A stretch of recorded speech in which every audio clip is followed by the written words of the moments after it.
जो हमें free thinking से रोकेगा वो इस देश का भला नहीं चाहता। आवाज नहीं आ रही तो जो ऑडियो में है उनसे मैं रिक्वेस्ट कर रही हूँ थोड़ा सा स्पीकर्स का वॉल्यूम बढ़ा दें। जी आवाज कम है, अब ठीक। अब आजकल काफी लोगों की आवाज कम हो रही है, तो मैंने कहा मेरी तो ना हो कम से कम है।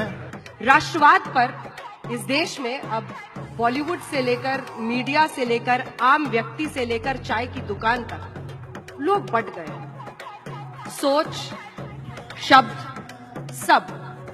चाय की दुकान का क्या जिक्र है? मीडिया ये अचानक ही चाय की दुकान पे क्यों चली गई आप? वैसे आजकल बॉलीवुड को भी सर ये रोग लगा है कि कुछ नेशनलिस्ट डायरेक्टर्स, प्रोड्यूसर्स हैं, नेशनलिस्ट एक्टर्स हैं, और कुछ को कहा जाता है कि इनको तो पाकिस्तान से प्रेम। एक बात ये देखिए, ये बॉलीवुड कुछ आप ऐसा जू समझती हैं जिसमें आप जाके बड़े अजीब अजीब जानवर देखती हैं। बॉलीवुड क्या है? एक तो बॉलीवुड नाम बहुत खराब है। बॉलीवुड क्या मतलब है? ये film industry, Indian film industry को आप बॉलीवुड कहती है? ये देखिए, ये नेशनलिज्म के खिलाफ बात। तो मेरा सवाल नहीं बदला, क्या Indian film industry, Hindi film industry भी बट गया है? अरे भाई, अगर नहीं बटे तो गड़बड़ है। जो डेमोक्रेटिक समाज होता है हमेशा बचता है। कुछ लोगों का कुछ विचार होता है, कुछ लोगों का कुछ विचार होता है।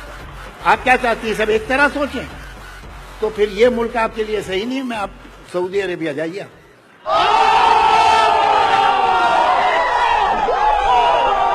कहीं ये इतिहास को पलटने की साजिश तो नहीं है? कौन सी नई शहरों का नाम बदलना या टीपू सुल्तान को लेकर विवाद पैदा करना? कुछ नहीं होता। ये सब ऊपर ऊपर की चीजें हैं।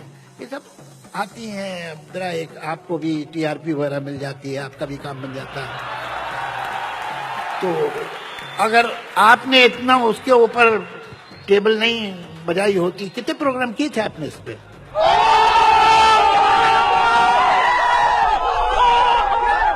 थोड़ी सी मुझे लगता है आपने नाइंसाफी कर दी मीडिया के साथ, क्योंकि जब शहर का नाम बदला जा रहा है साहब। दुनिया को क्रिटिसाइज कर ले, ये लोग दुनिया को क्रिटिसाइज करेंगे सुबह से शाम तक, अपने बारे में एक वर्ड नहीं सुन सकते।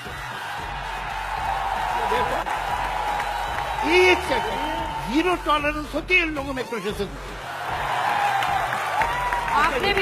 आपने भी सर यहाँ की जनता की नब्ज पकड़ ली है। आप पकड़ने की कोशिश करती है सुबह से शाम तक। आप भी तो यही कोशिश करती है। अब हाथ में नहीं आ रही तो मैं क्या करूं?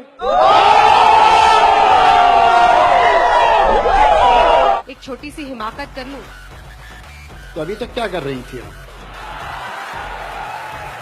हवाओं का रुख अब किस तरफ बह रहा है इस देश में? ये मैं बताऊंगा?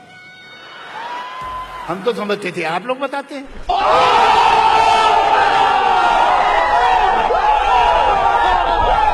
अगला सवाल आपसे ये है कि अब ये सवाल एक बात बताऊं, आपकी बहुत कड़वा सवाल आने वाला है।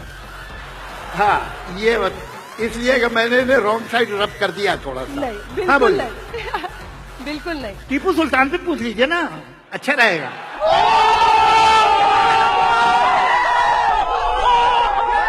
सुना है आप पाकिस्तान से आज ही लौटे हैं। जी जी। कहीं कोई ये तो नहीं पूछ देगा देश में कि देशद्रोही तो नहीं हो गए? ये मुझे अपने देश प्रेम पे इतना भरोसा है कि मुझे परवाह नहीं कि कोई क्या कहे। अच्छा, अब आप साफ बताइए कि अगले साल आप मुझे बुलाएंगे कि नहीं? यहां तो हम रहते हैं और यहीं मरेंगे, हमें डर है किसी का?